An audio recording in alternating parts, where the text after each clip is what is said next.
네, 반갑습니다. 정치발전소 대표 맡고 있는 조성주라고 합니다. 이미 예고 드렸던 대로 오늘은 책 노마드랜드, 뭐 책이기도 하고 영화이기도 하죠. 노마드랜드에 나오는 이제 여러 가지 노동의 어떤 변화 이런 것들을 관해서 오늘 이제 강의를 들어볼 생각입니다. 이 프로그램은 서울시 평생교육진흥원의 후원으로 진행하는 우리 동네 책방 배움터 사업입니다. 정치발전소가 이제 새로운 세상의 민주주의를 질문한다라는 프로그램으로 4회 강좌를 진행하게 되었는데요. 오늘 그 첫 번째 시간이 이제 저희가 이번 달 마키아벨리의 편지 선정도서로 선정하기도 했던 노마드랜드라는 책 그리고 영화의 주제로 진행됩니다. 강의 제목은 우리 시대 노동은 어떻게 변화하고 있는가 하고요. 아마 대한민국에서 노동 관련된 연구자 활동가 중에 제일 바쁘신 분을 어렵게 모셨습니다. 한국노동사회연구소의 김종진 선임연구위원님 모시고 오늘 이야기 들어보도록 하겠습니다. 네, 그럼 모시도록. 예, 오늘 정치발전소에서 6월 강좌 우리 동네 책방 배움터 1회인 것 같습니다. 제가 어떻게 하다 보니 1회에 오늘 노마드랜드라는 책으로 같이 좀 노동 문제에 대해서 이야기도 하고 또 제가 평소에 고민했던 내용들도 좀 전달드리고 많은 토론이 될 내용들이 많아서 또 제가 생각하고 있는 이외에 다른 내용들도 좀 토론해보고 싶은 내용들도 있고요. 유튜브로 지금 듣고 계신 분들도 같이 저하고 오늘 노마드랜드이지만 사실은 이 책에서 다루고 있지 못한 내용까지 같이 한번 토론을 해봤으면 좋은 생각들도 있습니다. 정치발전소에서 우리 시대의 노동은 어떻게 변화하고 있나 이렇게 주제를 주었고요. 저도 그래서 맞추어서 새로운 노동 혹은 이전과는 다른 형태의 노동 이 이야기에 대해서 조금 해보도록 하겠습니다. 제 강사 프로필은 그냥 넘기도록 하고요. 최근에 사단법인 유년센터에서 이사장을 같이 맡고 있습니다. 오늘 이 노마드랜드 책과 관련해서는 우리가 생각했던 비정규직부터 플랫폼 노동까지 다양하게 오늘 책을 가지고 이야기를 해보려고 합니다. 노동 문제를 어떻게 접근하는 것인지 이 책은 린다라는 주인공을 통해서 캠핑카를 타면서 이것저것 돌아다니면서 계절 노동자라고 이따 말씀을 드릴 텐데요. 아마존 물류센터에서 일하는 미국의 계절 노동자, 우리 치면 파트타임, 기간제 계약직 노동자들의 삶을 잘 보여주고 있습니다. 노마드랜드에서 드러나는 현실과 우리 한국의 또 노동 현실은 어떤지도 비교해 보는 데는 이 책의 시사점은 많은 것 같습니다. 최근에 아마존 물류센터와 마찬가지로 쿠팡 물류센터에서 일하는 우리 노동 문제에 대해서도 같이 볼 수 있는 시사점이 있고요. 기술 발전이 일자리의 소멸을 나타내기도 하고 또 새로운 노동의 형태라고 이야기하고 있는 플랫폼 노동까지 우리 한국 사회에서도 이 노마드랜드라는 책이 주는 시사점은 대단히 많은 것 같습니다. 제 결론은 노마드랜드하고 작별하기 이렇게 한번 마지막 넋두리를 줘봤습니다. 그래서 우리가 변화하고 있는 노동에 대해서 어떤 고민을 해야 되는지 마지막 5번째로 이렇게 했고요. 저는 주로 강연을 하거나 교육을 하거나 토론할 때 이 단어를 대단히 선호합니다. 사회적 시선이라고 표현을 하거든요. 우리가 노동 문제를 접할 때 다른 렌즈로 시각으로 접근해 볼 필요가 있겠다라는 것입니다. 책을 보셨거나 이게 영화도 같이 개봉이 됐죠. 이 노마드랜드에서는 린다라는 주인공이 아마존 물류센터에서 일하는데요. 노동 쪽에서는 아마존이라는 이 회사 기업은 초국적 글로벌 기업이면서도 다양한 형태의 일자리와 일하는 방식, 기술 도입에 대해서 끊임없이 실험을 하고 있습니다. 아마존 고, 유통사업 매장에 판매원이 없습니다. 그리고 아마존 바, 아마존 북스, 그러니까 유통 매장, 리테일이라고 표현하는데요. 할인점에 그리고 음식점에서도 그리고 책방에서도 코디네이터가 없는 매장을 실현하고 있거든요. 그래서 책에 보시면 이 현상에 대해서 너무 잘 보여줍니다. 그래서 자료를 미리 받아보시는 우리 시청자들은 알 수 있겠지만 이 노마드랜드 이 책에 보시면요. 80쪽에 산업구조 현상에 대해서 이야기를 하고 있어요. 미국 사회가 제조업 중심에서 서비스 사회로 변화하고 있는데 여기에는 유통사업장에 있는 노동자들이 증가하고 있고 월마트 아니면 로스에서 일해라. 이게 이제 우리는 월마트는 익숙하지만 이제 로스가 미국의 체인점 중에 하나거든요. 그러니까 일가루를 찾는 사람들이 나 일 없어. 그러면 야 월마트 가서 일해. 로스 가서 일해. 그랬는데 아마존 물류 이 창고도 또 다른 현상으로 보여주죠. 그래서 우리는 노동 없는 기계 제국이라는 이 닉네임도 붙이는데요.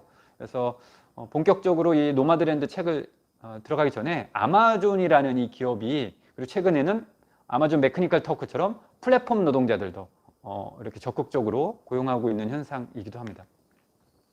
이 슬라이드는 이제 정치발전소에서 강의를 요청받아서 책 내용을 어떻게 좀 잘 묘사할 수 있을까 해서 이렇게 좀 이제 찾아본 겁니다.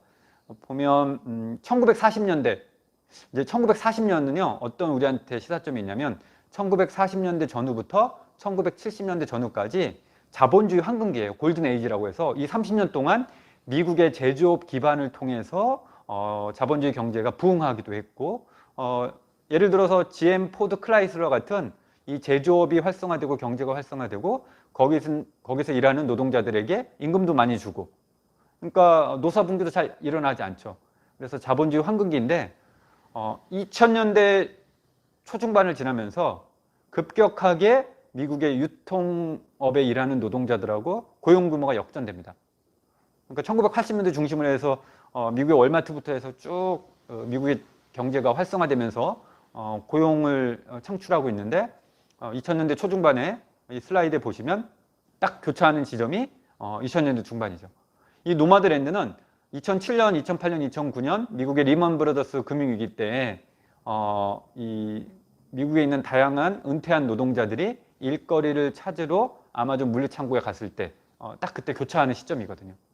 그래서 사실은 다른 연구할 때 이 미국의 제조업하고 유통업의 고용 규모를 찾았는데 저도 이 책을 딱 보면서 이 책에서 영화에서 보여주고 하는 시점이 2000년대 초중반부터 미국의 유통업에서 급격하게 계절 시즈널 노동자, 파트타임 노동자들을 고용하고 그들을 찾기 위해서 한국 사회에서도 최근에 캠핑장이 많이 활성화됐지만 미국의 국립공원이나 이런 데 이제 캠핑카들이 많이 돼 있거든요. 거기에 이제 미국의 아마존의 코디네이터들이 거기 찾아갑니다. 거기 가서 우리 아마존에서 일하면 이런 혜택도 있습니다. 집이 없으신 홈리스하고 하우스리스라 여기 표현하거든요. H로 시작하는 단어 이 책에서 보면 미국에서 홈리스로 생각하는 자들은 낙인, 낙오자 이렇게 찍히는데 그게 아니라 하우스리스. 그러니까 나는 캠핑카에서 자족적이면서도 구속되지 않고 일하는 노동자들을 표현하는 건데 거기 가서 이제 채용 모집을 하는 거예요. 우리는 채용 박람회라고 생각을 할 텐데 미국에서 아마존이 그런 상상력을 했고요. 이런 기법들이 저도 몰랐는데 이번 기회에 찾아보니까 미국의 파견업체 컨설턴트 아이디어를 통해서 인력이 구하기 힘들다고요? 저기 캠핑카 모집 있는 데 가면 은퇴한 노동자들이 많습니다. 이렇게 시작됐습니다. 우리나라 유통산업하고도 좀 비교해서 보여드릴게요. 우리도 주위에 보면 홈플러스, 이마트, 또 롯데백화점, 현대백화점, 신세계백화점 등 유통업이 1980년대, 90년대 급격하게 성장했습니다. 그래서 가장 규모를 많이 차지하고 있는 게 백화점, 쇼핑센터, 대형 할인점, 마트, 양판점은 뭐냐면요. 우리가 얘기하면 전자랜드 같은 곳입니다. 이게 1980년대, 90년대 우리도 서비스 사회화로 진입하면서 유통산업이 성장하게 됐고 최근에 2000년대 중후반에는 이게 로컬 매장이라고 하죠. 우리가 정치발전소 옆에도 보면 올리브영 이런 데들이 있거든요. 근데 거기서 일하는 노동자들은 다 파트타임 노동자, 청년인데 미국은 여기에서 다 아마존 물류센터나 이런 곳에서는 은퇴한 노동자들이 있다는 걸 보입니다. 제가 조금 게을러서 그렇긴 한데 여기 더 추가한다면 2020년대는 아마 쿠팡 물류센터를 제가 넣어야 될 거라고 생각이 들어요. 노마드랜드 책에 보면 우리도 이런 상황이었죠. 이마트에만 약 2만 명의 파견 노동자가 있었거든요. 그만큼 현대자동차가 더 많은 파견 노동자거든요. 그만큼 우리가 서비스 산업에서 고용하는 비정규직의 비율이 높다 이렇게 볼 수 있습니다. 이건 전체적으로 그림을 보여주는데요. 유통산업은 사실은 어떠한 제조업 상품을 제조업 기업한테 받죠. 그게 이제 기업 2라고 보시면 되는데요. 제일 왼쪽에는 뭐냐면 이 제조업을 생산하는 노동자입니다. 그러면 생산 기자재를 외국에서 혹은 국내에서 수출입을 통해서 하겠죠. 그러면 기업 1과 기업 2의 차이는 뭐냐면 기업 1은 제조업 회사, 기업 2는 유통회사 한 거예요. 물품을 받아서. 그런데 각 유통업체들이 고객한테 이렇게 배송을 하게 되거든요. 그러면 생각해 보시죠. 우리가 마켓컬리도 마찬가지고 쿠팡의 로켓 배송도 마찬가지고 이게 가능한 시스템은 뭐냐면 지역별로 물류센터를 많이 확보하고 있어야만 그게 가능합니다. 그러니까 야, 어떻게 로켓 배송이 가능하지? 그런 이유는요. 수도권 거점별로, 광역도시 거점별로 물류센터를 많이 확보하고 있으면 빅데이터로 분석을 많이 해서 예컨대 이런 겁니다. 오늘 수요일이잖아요. 수요일 날은 고객들이 이런 제품을 많이 구매를 하는 거예요. 그걸 확보하고 있는 겁니다. 그래서 오후, 오전, 그리고 날씨에 따라서 계절기에 따라서. 그러니까 아마존 물류센터, 쿠팡 물류센터가 우리가 최근에 쿠팡 이천 물류센터가 그렇게 한 2,500명, 3,000명 정도 근무하고 있는데 거기에 계속 끊임없이 4일 동안, 사흘 동안 탄 것은 그 많은 물류가 거기에 보관되고 있는 거거든요. 이런 시스템이 있습니다. 하반부에 오늘 강연 하반부에 말씀드리겠지만 이걸 다 배송하는데 예전에는 배송하는 사람이 근로기준법을 적용받는 노동자였지만 지금은 근로자 신분이 아닌 노동자 신분이 아닌 개인사업자 플랫폼 노동자로 되는 거죠. 이게 하나의 가치사슬로 연결되고 오늘 책에서 언급하지 못하지만 데이비드 와이라는 미국의 학자가 균열 일터라는 책을 몇 년 전에 발간을 했는데 이 책에서는 과거에 계약직 형태의 노동자들이 하청 아웃소싱 되고 이게 플랫폼 고용관계가 형성되는 것까지도 잘 보여줍니다. 이게 저자고요. 제가 책을 이렇게 홍보하는 건 아니지만 이 데이비드 와이라는 학자가 한 3, 4년 전에 한국에 왔습니다. 그래서 이런 현실에 대해서 잘 보여주고 있고 특히 유통업에서 이런 문제가 있다라고 보여주고 있죠. 그래서 고용 털어버리기라는 키워드가 있어요. 그래서 기업과 사용자들이 직접 고용하지 않고 책임을 회피하는 방식들 이렇게 있는 거고요. 자, 아마존화라고 표현되기도 하는데요. 아마존은 이제 IT 기업도 아니고 제조업 회사도 아니고 물류 유통 회사도 아니고 심지어는 금융업까지 진출해서 경계를 헐어버립니다. 산업 간 경계를 헐어버리고 다 침투하고 있죠. 우리도 최근에 네이버나 카카오가 단순히 IT만이 아니라 엔터테인먼트, 금융업까지 진출하듯이 끊임없이 빅데이터 분석을 통해서 산업 간 경계를 넘어가고 또 소비자의 패턴을 분석해서 거의 산업의 가치 사슬을 다 이게 이제 경제학 용어거든요. 가치 사슬이 전반적인 산업의 영역까지도 운영되는 형태들을 이야기를 하고 있습니다. 그래서 아마존 페이, 아마존닷컴, 아마존 캐시, 아마존 그 프로젝트 이렇게 해서 어느 한 산업 못지않게 아마존이라는 회사가 다양한 산업을 진출하고 있고 여기서 일하는 노동의 형태를 우리가 잘 눈여겨봐야 됩니다. 제가 몇 년 전에 연구조사로 독일에 간 적이 있는데요. 독일에 있는 노동조합이 이런 이야기를 하더라고요. 우리는 아마존이라는 회사가 어떤 경영 전략을 하는지 유심히 보고 있다. 그게 몇 년 후에 우리 독일에도 영향을 미칠 수 있고 그게 노사관계 영향에서도 그리고 고용관계 근로기준법에도 영향을 미친다고 해서 저게 무슨 얘기일까라고 했는데 최근에 한국 사회 쿠팡을 보면서 저는 거의 쿠팡이 저는 아마존의 사촌이라고 보거든요. 예. 그래서 우리가 아마존에 움직이는 거 어떻게 봐야 된다라는 그 독일의 한 노총의 간부가 한 얘기가 그렇게 생각이 났습니다. 그래서 오늘 이야기도 좀 이야기를 하도록 하겠습니다. 노마드랜드에서는요. 영화를 보신 분들은 오른쪽에 있는 분이 이제 영화 주인공이에요. 노마드랜드 주인공이고 책에서는 린다라는 주인공으로 나옵니다. 이게 이제 아마존이 인력을 우리는 일자리를 구하거나 일자리를 찾을 때 최근에 이제 알바몬, 알바천국, 잡땡땡 마켓 이런 데를 통해서 이제 일자리 아르바이트를 구하기도 하잖아요. 근데 미국의 이제 아마존은 이게 캠퍼포스라고 그래서 캠핑장에 가서 쉽게 말하면 여기에서 일자리를 찾습니다. 그래서 아마 미국에서는 가장 큰 이렇게 시즌 대목 유통업이 활성화될 때가 크리스마스하고 추수감사절이에요. 이때는 사람을 찾지 못하거든요. 그래서 그 사람들을 찾는데 캠핑장에 가서 이제 구인구직을 하는 겁니다. 이거 시즈널 워 계절 노동자라고 그러고 그래서 노마드 이렇게 한 곳에 계속 일하지 않고 계속 움직이면서 일정 기간 거기서 정주하다가 또 움직이고, 그래서 유목민이라는 표현을 쓰죠. 이게 이제 중간에도 나오는데 프레카리아트라는 표현하고는 비슷합니다. 조금 이따 설명을 드릴 거고, 교재 이 노마드 랜드에서도 이야기를 합니다. 그래서 미국의, 우리도 이제 근로기준법상 정년이 60세인데 은퇴자 60에서 70살 정도 되는 은퇴한 노동자를 중심으로 해서 집중적으로 모집합니다. 2008년부터 모집을 시작했고요. 2013년, 12, 14년에 파견 업체를 통해서도 아마존이 고용을 해봤고 그랬는데 잘 수급이 안 되는 거예요. 그리고 이 책의 핵심은 저는 너무나 충격적인데, 우리도 최근에 주유소에 가면 청년보다 중고령 노동자들이 많잖아요. 근데 여기에서 그들의 대사는 뭐냐면, 이들은 결근도 없다. 그리고 이 일에 너무 만족한다. 은퇴하고 나서 이 일이 어디냐. 최저임금 그래도 주는데. 그리고 근면 성실하고. 이런 표현이 나옵니다.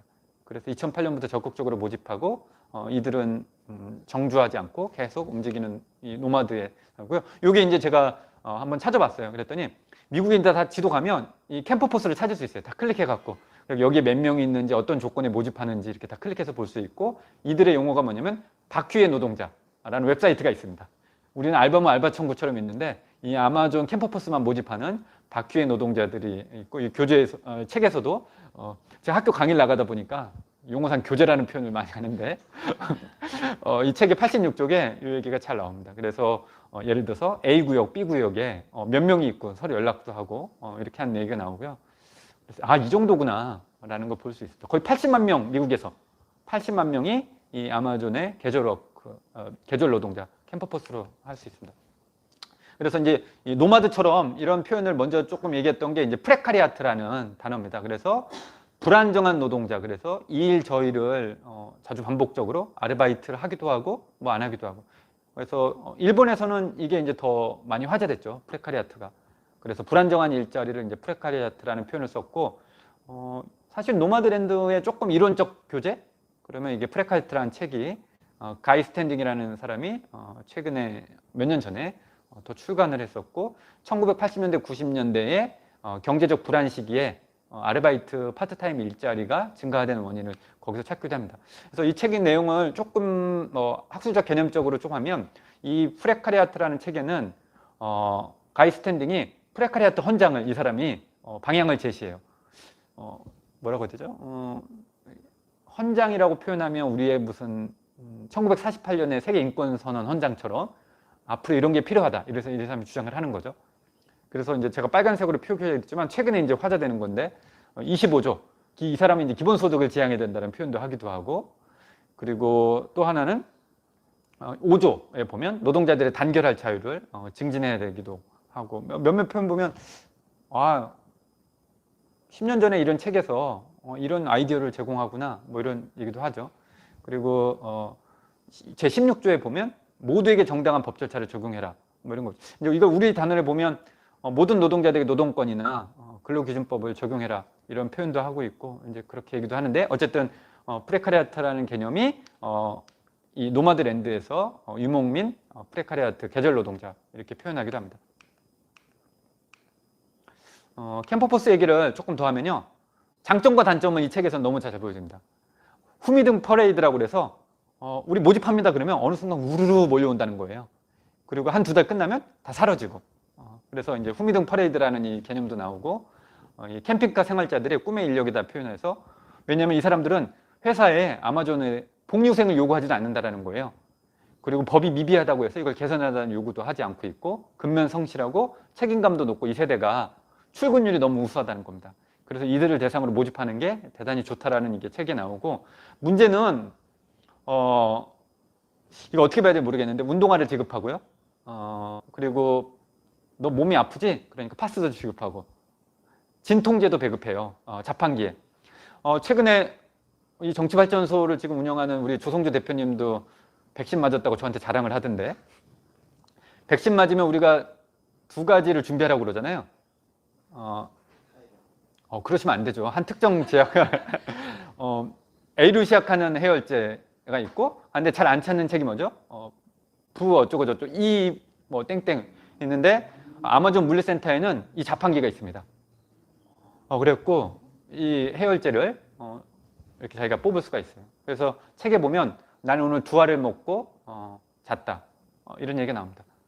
그러니까 얼마나 몸이 고되면 이 해열제를 2알, 4알 먹고 있어야 되는지 이런 얘기도 나오고요. 너무 몸이 힘드니까 발바닥에 근막염도 있습니다. 그리고 이 아마존 물류센터에 들어오는 물량을 갖다 스캐너로 갖다가 다 바코드를 찍거든요. 그러니까 너무나 이 오른손으로 이렇게 바코드를 많이 찍으니까 이 스캔이 반복적이 돼서 방아쇠 손가락 통증이라는 표현을 쓰거든요. 그러니까 우리 군인들이 총을 탕탕 쏘면 이 반동 때문에 이게 이제 손목이 아프거든요. 그만큼 스캐너를 갖다가 하루에 끊임없이도 하니까 이 노동자 산업안전보건, 한국사회 이제 중대재해기업처벌법 저희가 요구했듯이 왼쪽에는 이렇게 기업 친화적으로 야 이들을 채용하면 복리후생도 요구하지도 않고 노조도 안 만들고 근기법 얘기도 안 하고 근면성실한데 이들을 위해서 제공하는 게 운동화를 지급하고 진통제를 배급하고 스캐너 반복적으로 이런 문제를 얘기를 합니다. 그래서 2000년대 유통업습이 막 활성화되니까 노동자 수급을 위해서 아이디어를 낸 게 캠퍼포스이고 캠핑장에 가서 모집해라. 그리고 이 당시 이미 우리 플랫폼 노동처럼 미국의 배달업이 우버, 리프트 기사들처럼 이 주문형 노동자들, 온디맨드 노동자라고 그러거든요. 이 주문형 노동자들, 표현은 그래요. 신뢰할 수 있는 주문형 노동력을 확보하기 힘들다. 그래서 컨설팅 업체, 우리 치면 이제 경총 같은 기가 막힌 이 사용자 단체가 아이디어를 내갖고 야 캠핑 생활자들 할 일 없으니까 거기 가서 모집하면 잘 될 거야. 그리고 주로 이제 미국에는 이제 국립공원에서 채용 모집을 하게 되고 지금은 올랐다고 하더라고요. 과거에는 $50, 지금은 $125. 뭐냐면 제가 아마존 물류센터에 일하다가 야 너 아마존에서 일해. 근데 내가 추천했다고 해? 그럼 $125를 주는 거예요. 근데 이게 아마존 물류센터만 있는 게 아닙니다. 우리나라에 제가 특정 기업을 얘기할 수 없지만 백화점이나 이런 곳에서는 너무나 3기 업종이어서 판매직 노동자들이 구하기 힘들거든요. 주 6일 일하기도 하고. 그래서 신입사원을 채용하면 인센티브가 있어요. 우리나라에도 직접. 그래서 이렇게 추천 달러도 주고 이런 것들이 이제 아마존 캠퍼패스의 노동자의 현실을 이 책에서는 너무나 여실히 잘 보여주고 있습니다.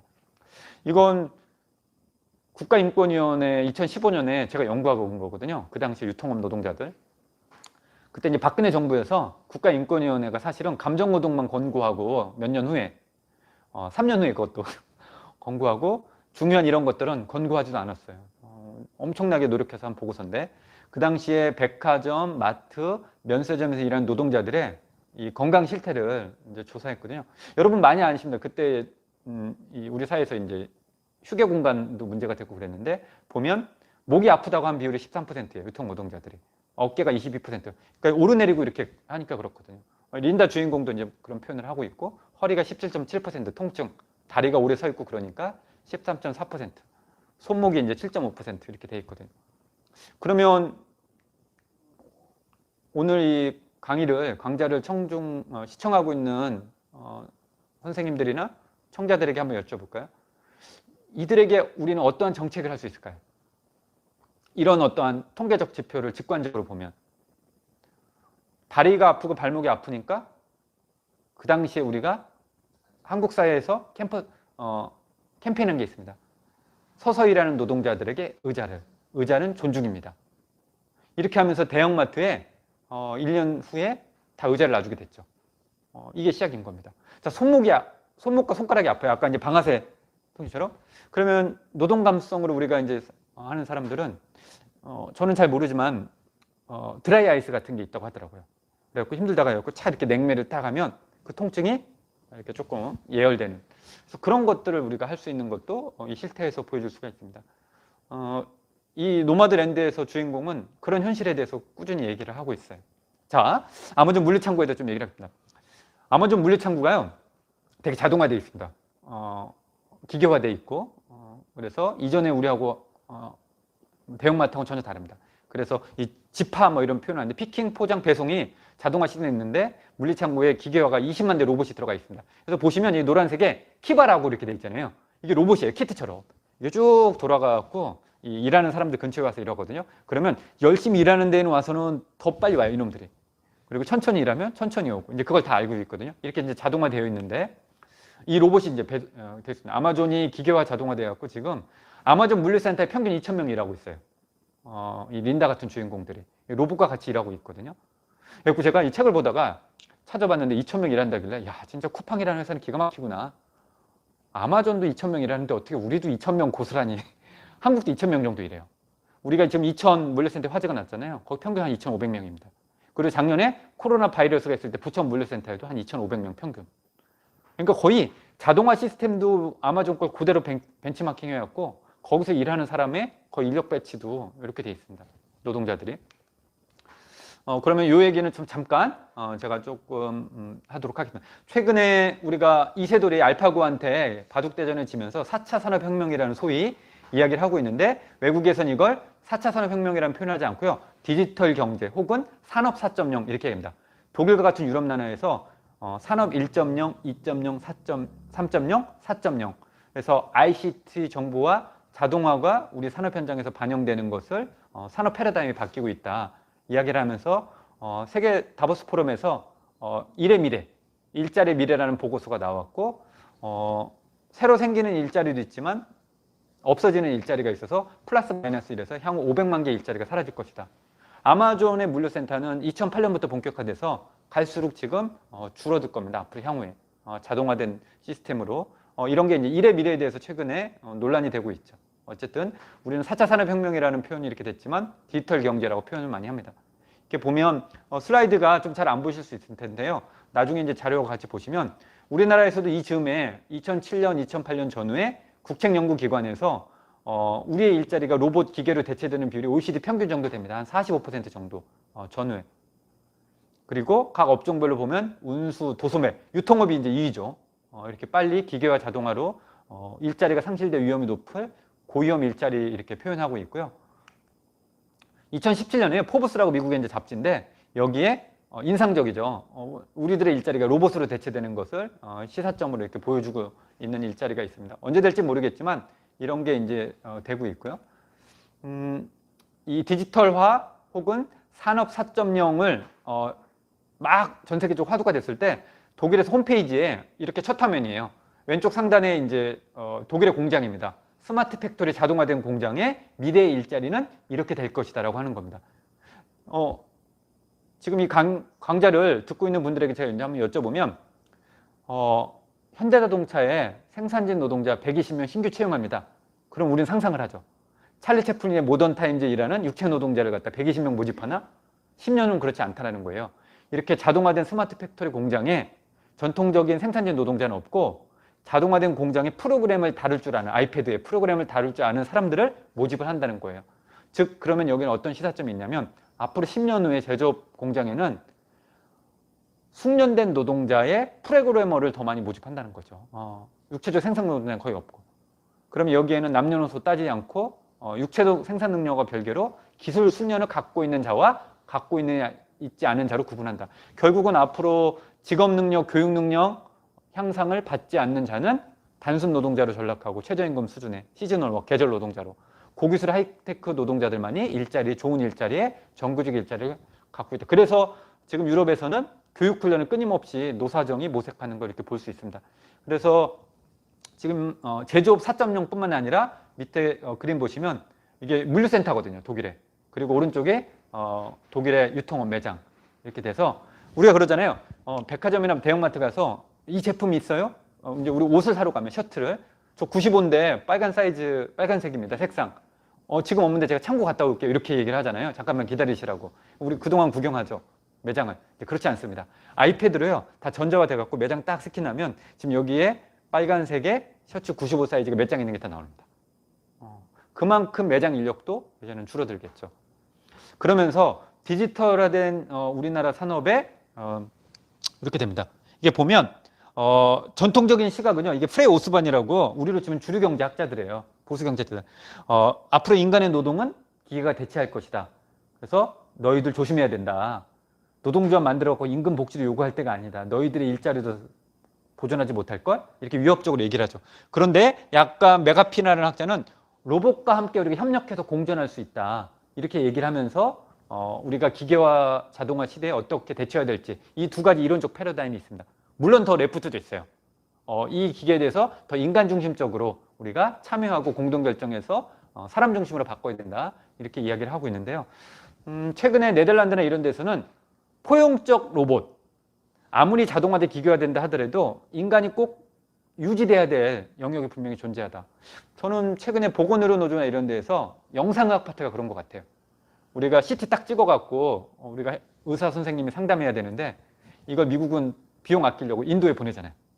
인도에서 판독해갖고 딱 보면 인도의 의사가 더 싸니까. 이게 이제 국경을 허무는 우리가 일터의 모습이 보여줄 수 있습니다. 자, 다시 가면 우리가 최근에 검색해 주시면요, 쿠팡 풀미먼트라고 해서 쿠팡이 모든 물류센터에 자동화 전과정 시스템을 하는, 여기 인력이 엄청나게 증가했거든요.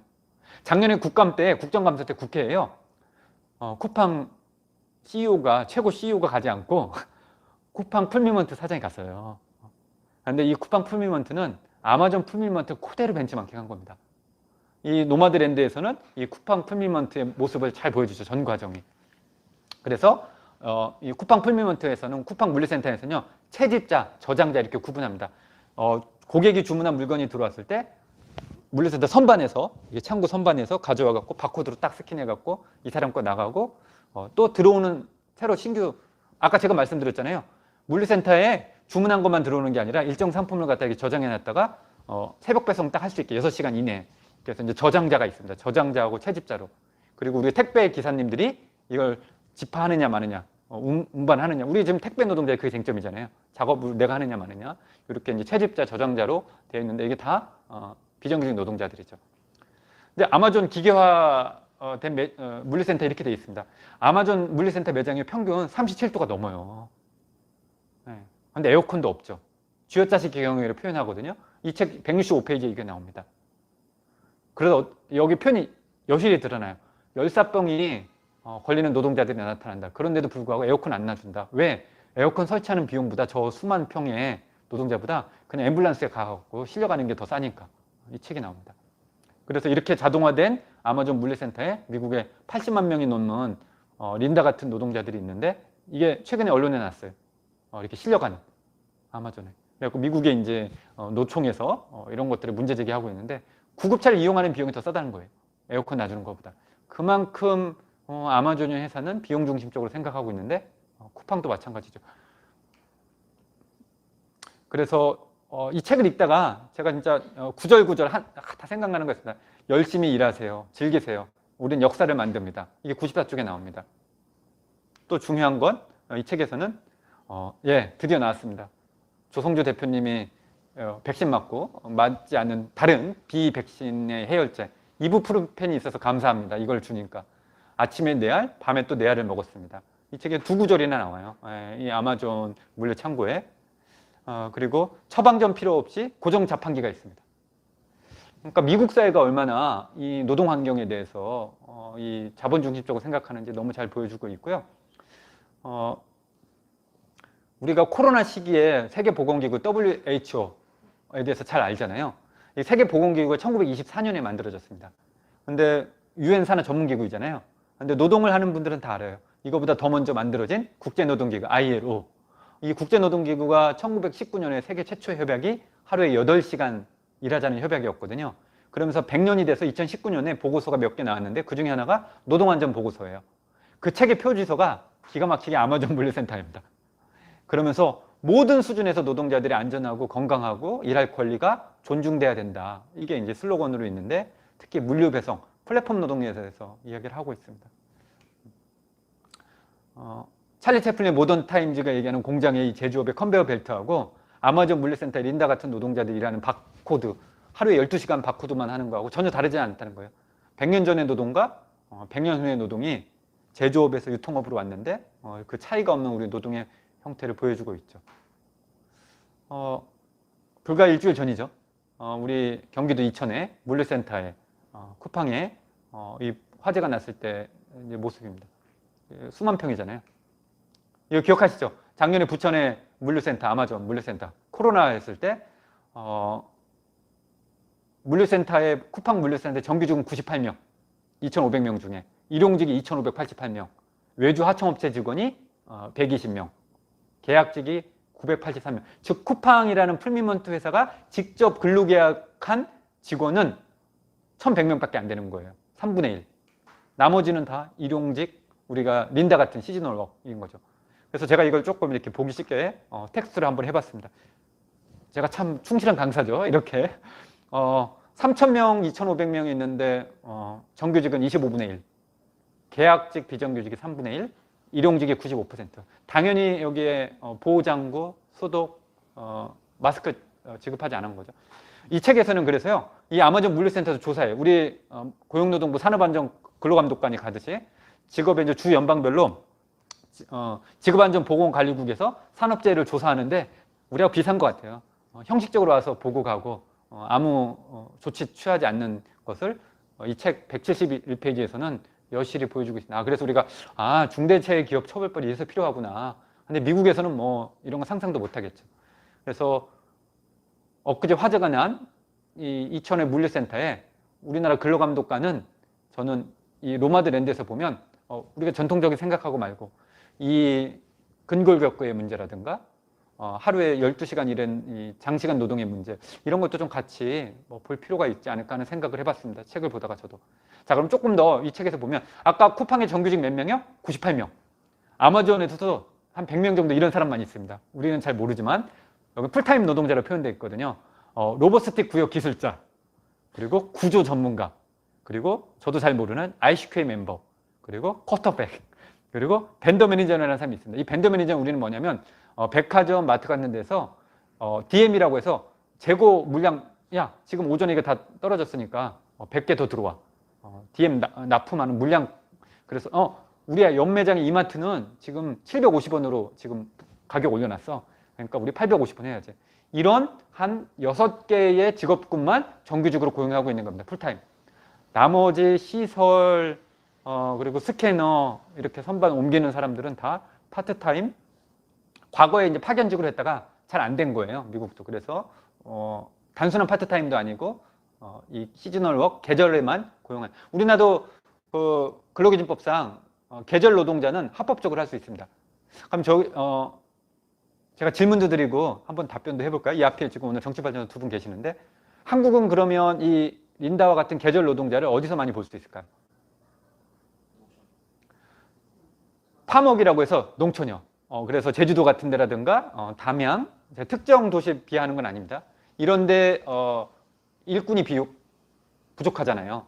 그래서 특정 시즌에 고추가 있을 때 제주도 감귤 시즌에. 그런데 우리는 이 계절 노동자가 주로 누구죠? 외국인 이주 노동자, 미등록 노동자. 근데 미국은 이걸 그렇게 활용하기보다는 미국은 다 다민족 국가니까 은퇴한 노동자로 활용을 하는 거죠. 그리고 또 있습니다. 농촌 말고 농어촌이라고 그러죠. 어촌에도 마찬가지죠. 한 군데 더 있습니다. 제 경험은. 저도 20대 때 등록금 때문에 거기 가서 여름 겨울에 아르바이트를 했는데 겨울에 리조트에 스키장 시즌에 가면요. 저는 그때는 리조트에서 아르바이트 구한다 그러면 리조트에서 재워주는 줄 알았어요. 그랬더니 그건 회원권이나 이용하는 사람만 거기서 하고 있고 저희 같은 아르바이트 친구들은 그 읍면이라고 그러거든요. 도시 영평이면 거기에 셔틀버스 타고 한 10여 분 가면 진짜 우리가 말하는 땡땡면 거기에 진짜 뭐라고 해야 되나 홍상수의 강원도의 힘처럼 여인숙 같은데 마당이 있는 곳에 있습니다. 공동 세탁기를 활용할 수 있고 밥을 같이 먹을 수 있고 거기서 많이 친해지죠. 아르바이트 친구들이. 그래서 우리를 관리하는 정규직이 있고 밥은 또 리조트에서 먹여준다고 그래서 그걸 한껏 또 기대했더니 직원 구내식당 같은 데에서 우리가 배식판이라고 하는데 최저임금 받으면서 그렇게 있었는데 여기도 마찬가지입니다. 그래서 영화를 보시면 책은 그 얘기가 잘 안 나오는데 이 노마드랜드 영화에서는 빵 같은 거 꺼내서 서로 이렇게 대화를 하고 그럽니다. 오늘 왔다 이렇게 하죠. 이렇게 볼 수 있고 자 우리 얘기도 좀 하겠습니다. 그래서 막 아픈 얘기를 하는데요. 이게 발가락이죠. 한국의 유통업에 있는 우리 판매직 마트 노동자들의 발가락입니다. 오래 서 있고 불편한 구두를 유니아라고 그러거든요. 이거 신고 있으니까 이렇게 발가락이 수년 동안 일하면 이렇게 다 이렇게 있는 겁니다. 산업재해죠. 자, 우리 기준으로 보면. 그래서 새끼 발가락에 이제 이렇게 돼서 꼬맨 수술한 현상들도 있습니다. 의자를 주는데 불편하죠. 등받이도 없고. 이 의자도 과거에 없었죠. 그래서 오샤라고 그러는데요. 미국의 산업보건청 이런 데에서는 이렇게 표현합니다. 장시간 서서 있는 노동자들은 이런 문제가 있으니까 운동화를 주거나 뭐 이렇게. 그래서 제가 아마존은 운동화를 준다. 그래서 운동화는 주는구나 이 친구들이. 이런 생각을 했었고요. 그래서 오샤라고 그래서 우리를 치면 이제 고용노동부, 산업안전보건공단 같은 곳에서 이런 리테일 유통과다 등 문제점에 대해서 이야기를 하고 있습니다. 그래서 최근에 어쨌든 많은 노동단체, 시민단체의 노력에 의해서 이 들고 내리면 하중이 있거든요. 근골격계 문제가 있는 거예요. 그래서 이런 전동 키트를 갖다가 다 보급하고 이런 것들이 지난 3년 동안에 우리 열심히 하는 노력 중에 하나죠. 또 최근에 우리가 뭐라죠? 택배 상자에 구멍. 이게 구멍이 있는 거하고 없는 거하고 택배 기사들의 하중이 있거든요. 근데 그건 택배 노동자뿐만이 아니라 마트에서 일하는 노동자들도 마찬가지입니다. 저 구멍 아무 문제가 없는데 저걸 왜 우리가 5년 전, 10년 전에는 못했을까? 기업들이 처음에 이런 핑계를 댔거든요. 비가 부슬부슬 내리면은 거기에 비가 들어갑니다. 그리고 내용물이 보입니다. 이런 핑계. 그럼 내용물 안 보이게 손가락만 이렇게 두 개 살짝 하면 되거든요. 아무것도 아닌데도 저희가 이제 젠더 감수성도 이야기를 하지만 노동 감수성 이야기를 하거든요. 이런 제가 이 택배하고 의자 그 두 가지를 보면서 한 10가지를 막 테스트해갖고 요새 열심히 하는 분이 민생경제연구소의 안진걸 소장님이거든요. 저하고 메시지 보내면서 제가 그랬어요. 왜 대한민국에 청소하는 노동자들은 다 B1이라고 하는 지하에 다 휴게 공간이 있어야 될까? 지상으로 가면 안 되나? 이런 고민들. 또 왜 서서 일하는 노동자들에게 등받이가 있는 의자는 우리가 줄 수 없었을까? 택배 노동자들이 그거 아시죠? 8월 16일인가 15일 날 하루 쉬자고 해서 작년에 노사 합의가 돼서 처음으로 1년 365일 꼭 그래야만 되나? 또 편의점에 있는 노동자들이나 편의점 사장님은 왜 1년 365일 편의점이 운영돼야 되나? 특히 최근에 코로나처럼 영업도 잘 안 되는데. 근데 본사에서 그렇게 못하게 하거든요. 우리가 동네 약국이 생겼잖아요. 예전에 약국이 365일 운영하다가 약국도 쉬는 날이 필요하다 그러는데 국민의 생명안전으로 직결돼 있으니까 이번 주는 우리가 쉬고 다음 주는 앞대죠. 편의점 그렇게 해도 되거든요. 편의점 프랜차이즈 가맹점주 사장님들도 그걸 원해요. 그리고 최근같이 12시 이후에 소위 말하는 장사가 잘 안 될 때 6시까지는 좀 쉬었으면 좋겠는데 이러한 상상력이 사실은 모든 일하는 시민들을 위해서는 할 수 있었음에도 불구하고 그런 못한 것들이 대단히 많습니다. 한번 볼까요? 저는 이게 가슴이 되게 아팠는데 2015년에 국가인권위원회 연구하면서 조사한 건데요. 외국은 유럽의 노동인권이 보장되는 곳에 유통업 노동자들의 휴게 공간, 오른쪽은 빅3 대형 유통 매장에 일하는 노동자들의 휴게 공간입니다.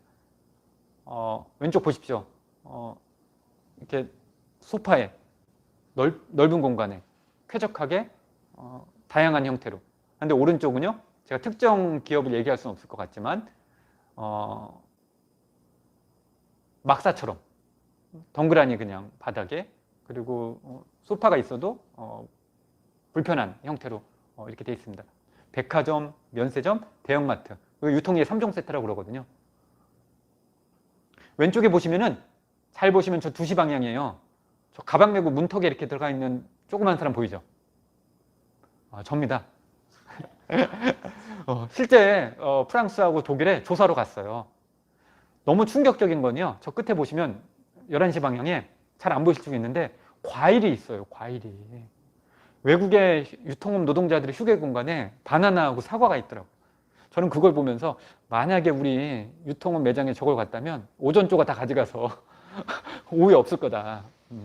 근데 어쨌든 카푸치노가 나오는 그리고 사과 바나나가 있는 유통 매장 네덜란드 저기 점보라는 우리 이마트 정도 됩니다. 농협 하나로마트.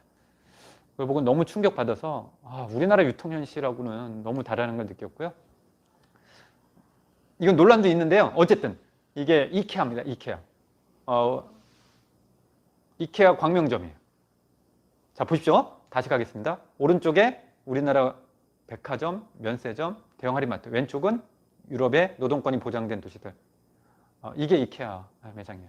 이케아가 최근에 노동조합이 만들어져서 교섭이 잘 안 되긴 하지만 적어도 좀 단 하나는 조금 긍정적으로 보는 건 이케아 전 세계 어느 나라, 어느 매장에도 다 이런 형태로 직원들의 의미용수나 커피나 이런 걸 마실 수 있고 휴게 공간이 그래도 보장돼 있다. 이케아가 어느 나라 매장인지 아시죠? 스웨덴. 노조 조직률이 70% 있는 나라인 거서 저런 거 하나는 좀 본받을만 하구나라는 생각을 해봤습니다. 아마존은 이런 거 상상할 수가 없죠. 아까 노마드랜드라는 책에 미국의 제조업 중심에서 서비스 산업이 유통 산업이 성장하면서 이렇게 하는데 재밌습니다. 린다가요 젊었을 때 버거킹에서 일했었어요. 이 책에서 보면 야 근데 버거킹에서 파트타임으로 일해봤자 내가 살기에 충분한 돈은 아니야. 그러면서 버거킹보다는 조금 더 돈을 받는 아마존이라는 얘기를 나오거든요. 대표적으로 이제 버거킹, 맥도날드 이게 이제 전 세계 프랜차이즈 매장 다국적 기업의 핵심이잖아요. 그래서 이걸 서비스 사회화의 맥도날드와 같은 일자리, 이걸 맥잡이라고 그럽니다. 그리고 맥도날드 같은 시스템이 전 세계를 지배한다고 그래서 이게 책이 안 팔렸나? 우리나라 번역된 책이 있는데 조지 리처라는 사람이 번역된 절판됐더라고요. 근데 조지 리처라는 사람이 2000년에 영어 책을 냈고 우리나라에 2010년대 중에 번역된 책이 있는데요. 이 책은요. 앞으로 전 세계가 맥도날드 같은 시스템으로 이렇게 다 지배할 것이다. 이 책의 특징 중에 하나는 맥도날드 같은 시스템의 특징은 효율성, 계산 가능성, 예측 가능성, 자동화된 시스템 이렇게 합니다. 저희가 롯데리아나 이런 데 한번 가보십시오. 그러면 맥도날드도 마찬가지고요. 한번 조성주 대표님은 햄버거 싫어하니까 안 가실 수 있을 텐데 가면 이런가요? 오늘은 맥도날드 뭐가 맛있나요? 너겟인가요? 상하이 파파 이렇게 안 물어보죠. 또 혹은 저를 상대하는 아르바이트 노동자가 고객님 오늘은 상하이 파파이스가 더 맛있는데요? 이런 얘기 안 하죠. 물어보는 건 매뉴얼에 따라서 뻔합니다. 계산은 뭘로 하실래요? 포인트 있나요? 혹시 맥도날드를 가시면요. 저는 찰리 채플린의 모던 타임즈 컨베어 벨트로 확인합니다. 어느 순간요. 한 4, 5년 전인가 5, 6년 전에 맥도날드 딱 갔더니 이놈들이 저한테 저보고 카드를 꽂으래요. 그게 린 프로덕션이라는 LEAN 영어로요. 린이 군사를 뺀, 군더더기를 뺀 생산 방식이거든요. 이게 1980년대 일본의 도요타 생산 방식이었고 포드, 크라이슬러 같은 미국의 제조업 생산 방식을 따라잡을 때 일본이 나타난 게 뭐냐면 그 짧은 시간도 생산을 돌리는 방식이거든요. 쉰 틈을 안 주고. 그러니까 미국의 이 맥도날드 같은 곳에서 고객님 계산은 현금으로 하실래요? 카드로 하실래요? 그럼 카드를 받고 가시면 이것도 시간이 아까운 거예요. 그러니까 어떡하죠? 카드 꼽으십시오. 이거 고객한테 시키는 거예요. 그때 노동자들은 딴 거라고. 이렇게 이걸 제가 몇 년 전에 확인했거든요. 두 번째는 또 뭐냐면 계산은 여기서 하라고 그러고 햄버거는 여기서 받으라고 안 해요. 예, 오른쪽 가서 화살표가 돼 있죠. 이게 현대자동차의 컨베이어 벨트에 가갖고 제가 딱 들어가서 걔네들이 시키는 만큼 또 이렇게 되죠. 이 공간을 활용하고 하는, 그러니까 여기는 주문만 하고 받는 것이. 그리고 포테이토가 딱 튀겨서 자동으로 나오는 것까지. 그리고 우리가 앉는 의자를 빨리 가라고 딱딱한 의자로. 조명도. 그래서 이 맥도날드의 매장은 제조업의 생산 방식하고 다르지 않다, 사실은. 그런데 미국의 교육학자라고요. 에촌이라는 교육학자가 있어요.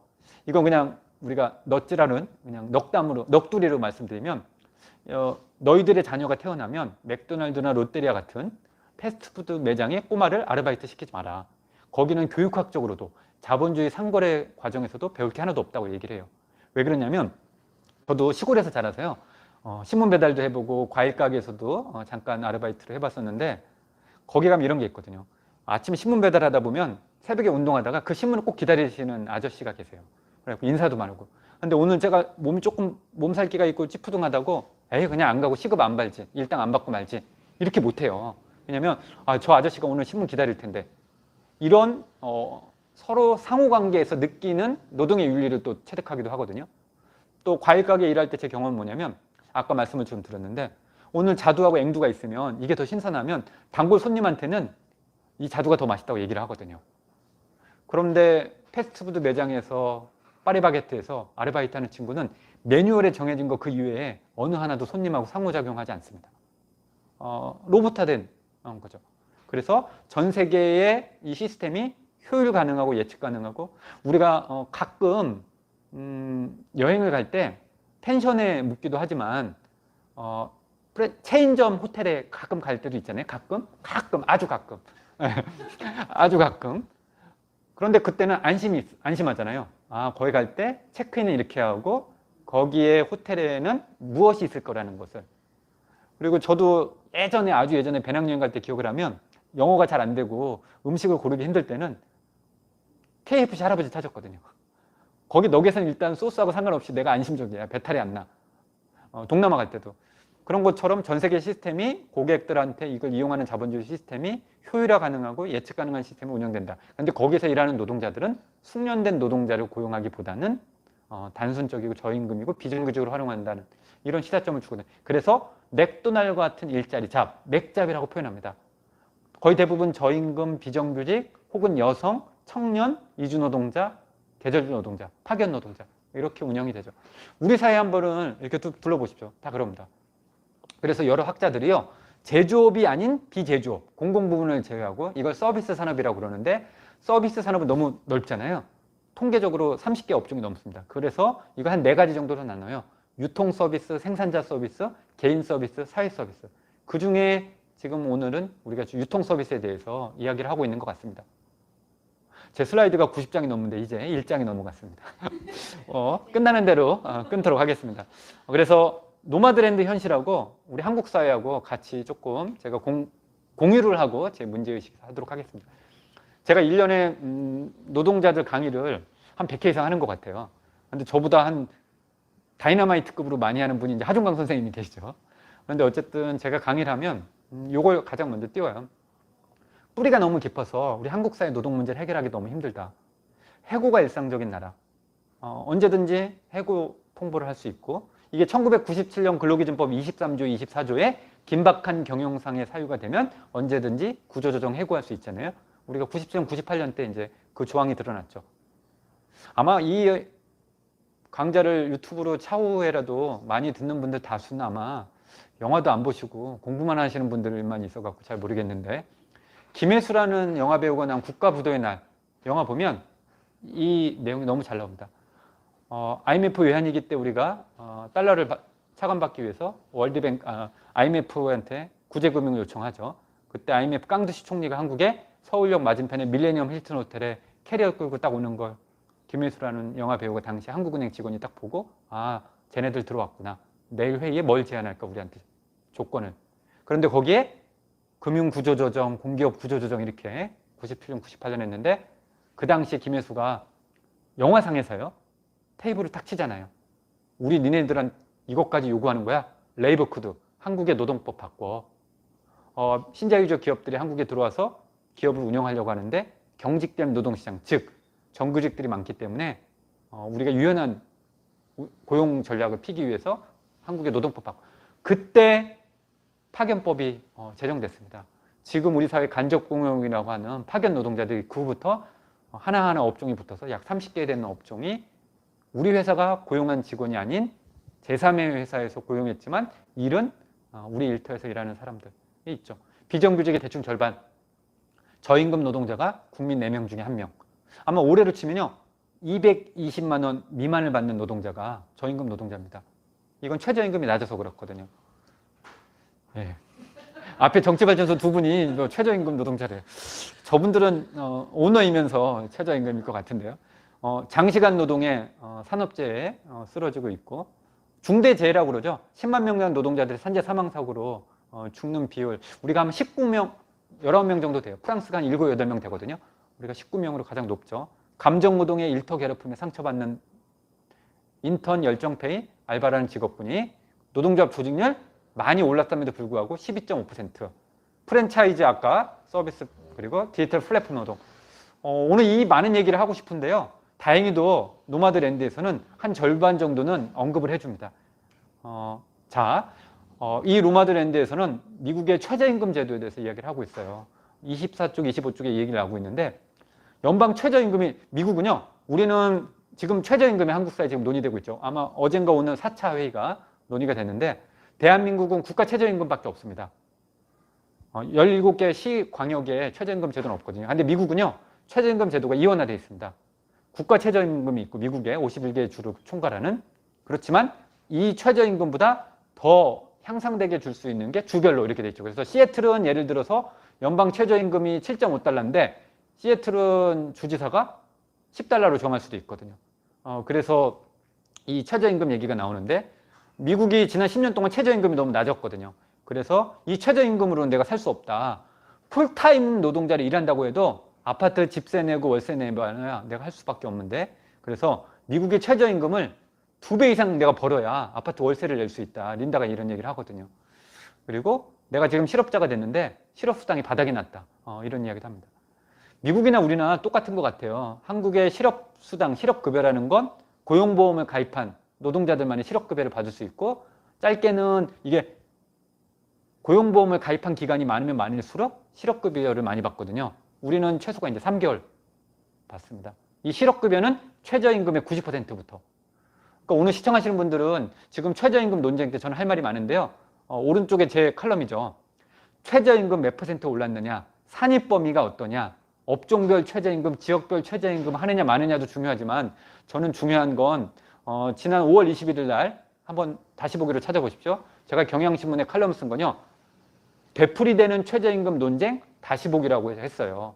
이 얘기는 무슨 말씀이냐면 우리나라 법정 최저임금은 아르바이트 하는 사람이거나 노동자들의 임금뿐만이 아니라 무려 대한민국 법 16가지의 기준이 돼서 대한민국이라는 국가 정부가 예산을 통해서 우리나라 사회 구성원에게 예산을 활용하는데 기준이 되는 임금이에요. 대표적으로 실업급여 책정의 기준이 최저임금으로 결정됩니다. 최저 90% 이상으로 줘야 됩니다. 두 번째, 출산 육아급여를 활용하는 여성 노동자들에게 직전 소득의 기준을 최저임금으로.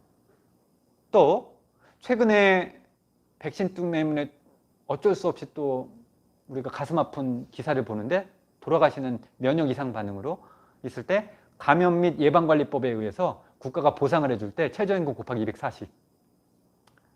민주노총 정책실장님도 지난번에 토론회 할 때 모르셨다고 하더라고요.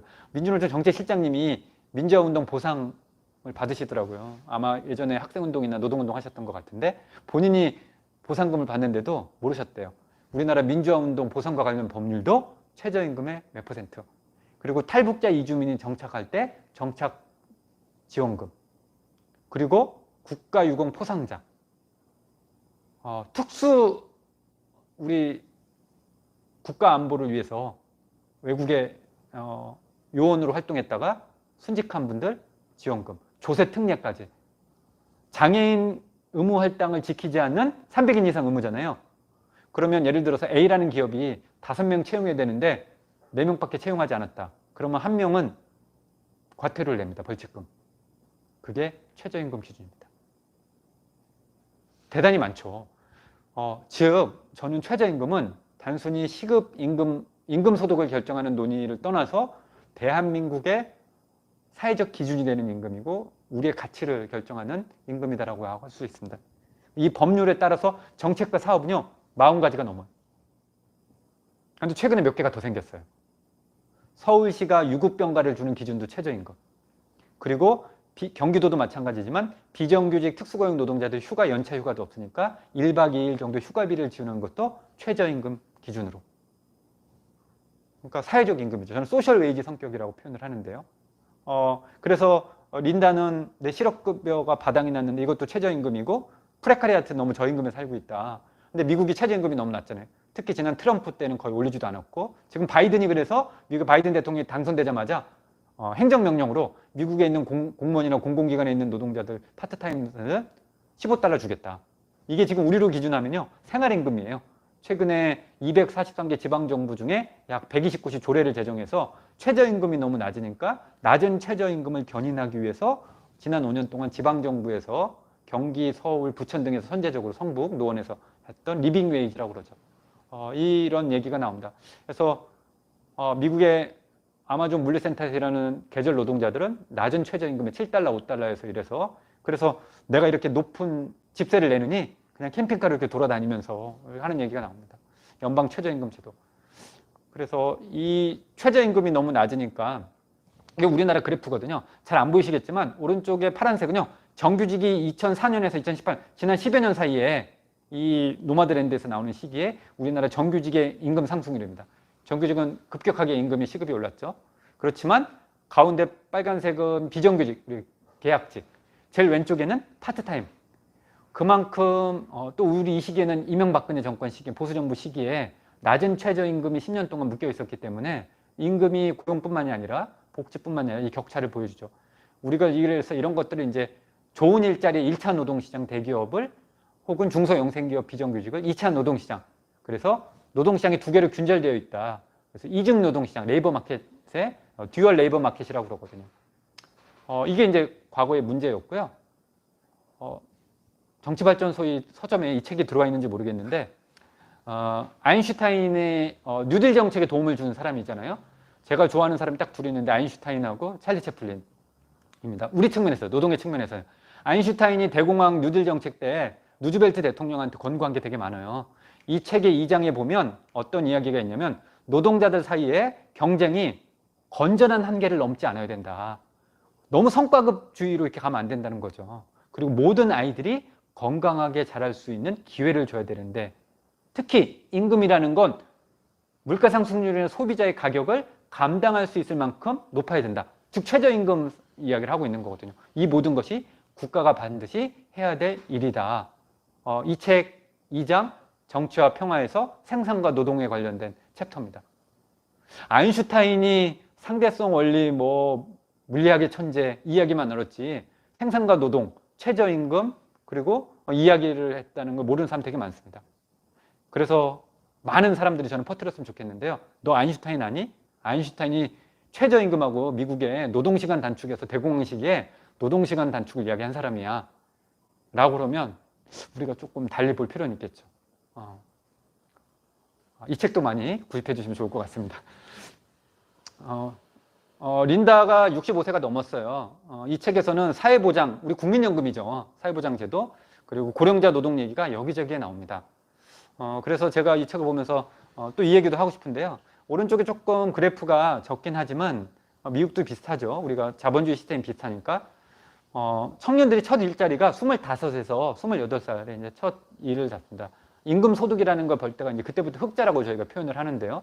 다 학자금이라든가 또 융자를 받아서 또 전월세를 내기 위해서 적자 구간에서 극복하는 게 이제 20대 후반부터입니다. 그리고 흑자가 마감하는 구간이 정년 60 이렇게 되죠. 그 후에는 적자거든요. 그러면 지금 전 세계적으로 논쟁되는 게 이 고령화 시대에 정년 연장 얘기가 많이 나오고 국민연금 개편도 나오죠. 그래서 미국이 정년이라는 게 없는 나라잖아요. 우리는 그나마 취업규칙과 근로기준법에 정년 60까지는 형식적으로 보장돼 있지만 그 전에 다 구조조정이나 임금 피크제 등으로 인해서 이렇게 좀 되어 있는데요. 이 책에 뭐가 나오냐면요. 미국의 사회보장제도는 누즈벨트 대통령 시기에, 대공황 시기에 사회보장제도가 그렇게 만들어졌는데 린다 같이 이런 사람들이요. 더 정년 연장을 하거나 더 일하려고 한다 그러면 욕심쟁이 영감이래요. 미국에서. 너 연금 받고 가만히 쉬면 되지 뭘 더 일하려고 그러니. 근데 그런 이야기를 하는 사람들은 다 정규직에 연금을 많이 받는 일자리잖아요. 대부분 다 아시겠지만 내 현재 임금이나 소득에 비례해서 국민연금이 뛰잖아요. 그러면 일자리가 없을 때 65세 때 그 연금에 비례해서 하는 거거든요. 즉 지금 최저임금만 받는 노동자들이나 아르바이트 노동 비정규직은 임금이 낮기 때문에 여기에 비례해서 이만큼만 뛰거든요. 그러면 지금도 빈곤한 노동자지만 30년 후에 노후도 빈곤합니다. 그래서 사실은 최저임금과 연금의 문제는 묶여있을 수가 있겠다 이런 이야기를 하는 거고요. 많이 아시는 영화 두 편이죠. 오늘 영화 제가 4편을 소개시켜 드릴 텐데 우리 또 이 대부분 이 정치발전소 강좌를 신청하는 사람들은 또 레프트에 있어갖고 제 영화 이제 2편은 다 보셨을 거예요. 나 다니엘 브레이크가 미국과 다른 사회보장제 시스템에서 이야기를 하고요. 이 책은 저희 관점에서는 한 3가지가 있는 것 같아요. 신자유주의가 된 영국 사회에서조차도 그나마 연금 시스템이 잘 되어 있는 한 사례. 우리 부럽다. 그 영화에서 질병수당이라는 걸 받으러 갔잖아요. 우리는 이 국민연금보험법 시행령이 있음에도 불구하고 유급병과 상병수당, 질병수당이라는 게 없는 나라인데 어쨌든 이 다니엘 브레이크는 질병이 있어서 수당을 받으러 갈 대상은 됩니다. 두 번째, 대한민국은 이 질병수당조차 없다. 코로나19 시기에 아프면 쉬어야 된다 이렇게 얘기를 하고 있는데 두 번째, 이 영화를 보면서 가슴이 답답했던 건 그 질병수당을 담당하는 고용안정센터가 다 민간 위탁으로 운영돼 갖고 직영으로 운영하지 않고 있고 다 민간에 위탁해서 관료시족 시스템으로 운영하고 있잖아요. 그래서 나 다니엘 브레이크 주인공이 컴퓨터도 잘 몰라갖고 이 서류를 제출하려고 하는데 독수리타법으로 이렇게 하는데 4시쯤 5시쯤 됐더니 영업 끝났습니다. 나가십시오. 다 컴퓨터 아웃하고 또 다 내일 다시 와야 되고 이런 관료 시스템을 또 보게 되고 인간미라는 없는 그러니까 사회의 잘못을 개인의 잘못으로 다 이렇게 질병 등급이 몇 등급이냐 받을 수 있냐 없냐 이런 이야기를 하잖아요. 그런데 나 다니엘 브레이크를 보면요. 미국의 여러 이 캠핑장 국립공원 운영이나 이런 거 다 민간 위탁으로 운영됐다는 얘기도 나옵니다. 제가 오늘 그 얘기를 더 하고 싶었지만 그건 나중에 또 기회가 되면 정치발전소에서 더 초청하면 공공부문의 민간 위탁의 문제에 대해서 제가 더 이야기를 했습니다. 어쨌든 개인의 잘못이 아니라 사회의 잘못인데 우리는 모든 사회 안전망을 개인의 능력이나 조건이 없으면 못 받는 것이라는 것도 문제다. 두 번째 영화가 이 나 다니엘 브레이크 켄 로치 감독이 했던 미안해요 리키 택배 노동자 그리고 같이 사는 부부 중에 한 명은 제로하고에서 가사 노동자 우리 사회 미래인 거죠. 그래서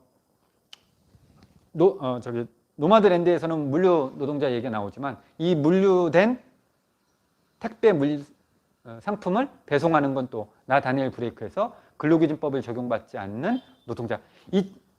미안해 리키는 많이 보셨죠.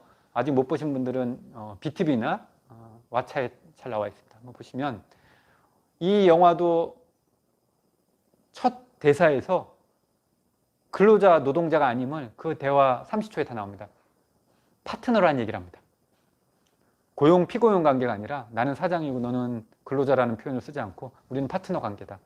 그리고 이 할부를 쓸 때 위탁 계약을 써라. 이런 표현들이 나오거든요. 이 대사에서 모두 노동자가 아님을 증명하는 우리 지금 택배 노동자도 다 마찬가지고 그렇습니다. 우리도 이렇게 돼 있죠. 나 다니엘 브레이크의 미안해 리키의 이 플랫폼 노동자라고 표현하는 현실은 우리 쿠팡, 배민 커넥터. 우리가 라이더 유니언에 이제 박정훈 위원장이 많이 우리 스타가 됐는데 라이더 그러잖아요. 이제 라이더라고 부르면 안 됩니다.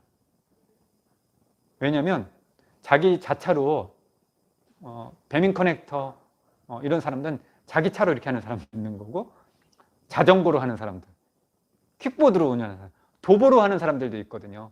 그래서 이제는 운송 노동자의 도구에 일하는 방식도 라이더만 있는 건 아니에요. 라이더는 오토바이 이륜차로 하는 사람들인데 그래서 이제 라이더는 한 상징적인 게 됐죠.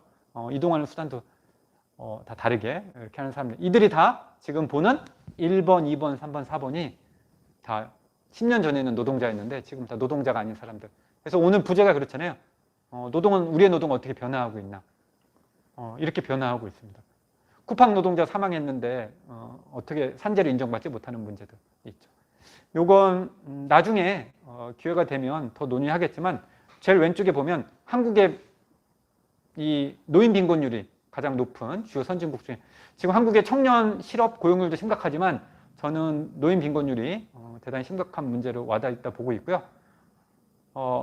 노마드랜드의 이 린다보다 우리가 더 노인 빈곤율이 심각합니다. 지금 보면 이 영화는 우리가 더 심각하게 좀 초고령 사회에 진입한 지가 우리가 됐습니다. 이 얘기는 자료를 넘겼고요. 요건 이제 제가 분석한 건데 이 노마드랜드에서는 서로 갖다가 우리로 치면 SNS처럼 일자리 비어 있다 알려주기도 하거든요.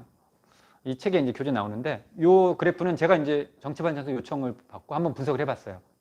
지난 10년 사이에 우리나라의 어떤 고용 형태가 100분율입니다. 퍼센트. 대폭 지난 10년 사이에 증가했는지 65살 이상의 고령 노동자가 352%포인트 증가했어요. 우리 사회에 지금. 보시면 경비, 청소하는 노동자 다 이제 그렇게 하는 거예요. 초단시간 노동자라고 그러죠. 일주일 일하는 주당 평균 노동시간이 15시간 미만 이 초단시간 노동자라고 그러거든요. 초단시간 노동자는 사측 자본기업이 두 가지 혜택이 있죠. 주휴수당을 어쨌든 현직 안 줘도 되고 사회보험 의무가입 대상이 아닙니다. 한 달 평균 60시간 미만. 초단시간 노동자도 145%포인트. 파견 용역 간접고용 노동자도 51.7. 5인 미만 사업장 지금 중요하죠. 민주노총은 이제 어떤 진보적 정당들은 전면 근로기준법 전면 개정 5인 미만 사업까지 34.3%. 그럼 이제 저한테 질문해야 되는 게 두세 가지가 있어요. 그렇죠? 아니 왜 청소년 노동자가? 이건 두 가지가 있습니다. 15세 이상이 경제활동 인구이고 만 15세 이상만 일을 시킬 수가 있습니다. 노동력을. 그렇지 않으면 아동노동으로 착취로 걸리죠. 근데 예외가 있죠 또. 15세 미만이어도 일을 시킬 수 있는 이러이러한 직업군들. 대표적으로 아역배우. 후견인이라고 해서 부모 등이 이제 허락하에 하죠. 35시간 미만으로 일이 가능한데, 여하간 15시간 이상, 과거에는 우리 아르바이트 청소년들, 이제 고등학생들 주로 많이 학교를 또 떠난 친구들이 많이 했는데, 최근에 잘 보세요. 제 그래프에 뭐라고 돼 있는지. 청소년 임금 노동자라고 돼 있어요. 청소년의 다수는 어디 일하죠? 특히 남성들이 배달. 배달은 어떻게 돼 있는데요? 지금 옛날에는 알바라고 해서 근로기준법을 적용받는 통계에 잡혔지만 지금은 플랫폼 노동자죠, 배달. 그러니까 왜 통계에 안 잡히고 그쪽은 증가했지만 청소년 임금 노동자는 줄어든 현상도 이렇게 나오고. 또 두 번째는 생산 인구가 줄기도 해요. 이런 문제가 있습니다. 아까 말씀드렸잖아요. 청소년들 시키면 내일까지 나와야 되는데 갑자기 안 나오고. 근데 어르신들 하면 그냥 사명감으로 열심히 나오고 점심 먹고 오후에 1시에 들어올게 하는데 안 보이고 이런 웃자고 하는 얘기입니다. 자, 특수고용 노동자들도 잘 잡히지 않습니다. 플랫폼 노동자 이렇게 돼서 이런 것들이 있습니다. 그래서 저렇게 마이너스인 것은 잘 잡히지 않는 노동자. 이 노동자들이 다 어디 갔냐면 플랫폼으로 갔어요. 쿠팡도 마찬가지고 가사 서비스 노동자들도 청소연구소 대리운, 대리주부, 미소 이런 데들도 많이 갔고 이렇게 돼 있습니다. 그래서 이 그래프는요, 우리가 고령 노동자가 많이 증가하고 있는데 그 린다처럼 이 책 주인공처럼 이들이 교육 훈련을 많이 받아야 좋은 일자리를 재취업 활성에서 직업 모빌리티라고 하는 이동 과정에서 할 수 있는데, 이게 OECD에 우리나라 고용노동부가 보고한 통계하고 비교하면 한국의 55살 이상 중고령 노동자들이 왜 교육훈련을 선생님 못 받았습니까? 라는 응답에 보면 대부분 시간이 부족해서거나 혹은 비용 문제 때문에 이렇게 됩니다. 그래서 앞으로 고령화 시대에 저임금 일자리가 아닌 질 좋은 일자리를 조금이라도 더 우리가 모색을 하려고 그러면 교육훈련의 시간과 비용, 예산 투여가 전제가 돼야겠죠. 자, 앞에 내용하고 조금 본격으로 오면 이 노마드랜드에서 아마존 물류창고에서 일하는 린다 같은 이 유목민과 같은 노마드 노동자들이 평균 5일에서 6일 일해요. 그 특정 두세 달 동안 압축적으로. 점심시간 30분 주고요. 2번의 휴게 시간을 준대요. 그러니까 15분, 15분. 그럼 어떻게 되죠? 휴게 시간이 30분. 점심시간 딱 하면 기가 막히게 이제 근로기준법을 지키는 거예요. 우리나라 근로기준법상 4시간이라고 30분, 4시간이라고 30분. 즉 8시간의 법정 근로시간에 1시간의 휴게 시간을 주도록 되어 있잖아요. 미국도 아마존이 기가 막히게 법을 위반하지 않을 정도의 이렇게 휴게 시간을 주고 있습니다. 근데 어떤 때는 너무 바쁘니까 추수감사절, 크리스마스 때는 12시간 지속, 교대제 근무로. 이 책 84쪽에 그런 이야기가 나옵니다. 그러면서 표현이요, 우리는 노예 노동자죠. 이런 얘기 나오고, 은퇴 휴식 시간이라는 표현을 합니다. 그러니까 무슨 얘기냐면 미국의 사회보장 제도가 조금 돼 있어 갖고 휴식을 주고 연금 받고 편하게 여행 다니고 이런 사람들은 사실은 17%밖에 안 된다는 거예요. 나머지는 다 보장 제도를 적용받지 못하거나 오바마 케어라고 그러죠. 미국의 의료보험 건강보험을 받으려면 사실은 소득이 있거나 이 의료보험에 정규직 노동자였을 때만 가능하거든요.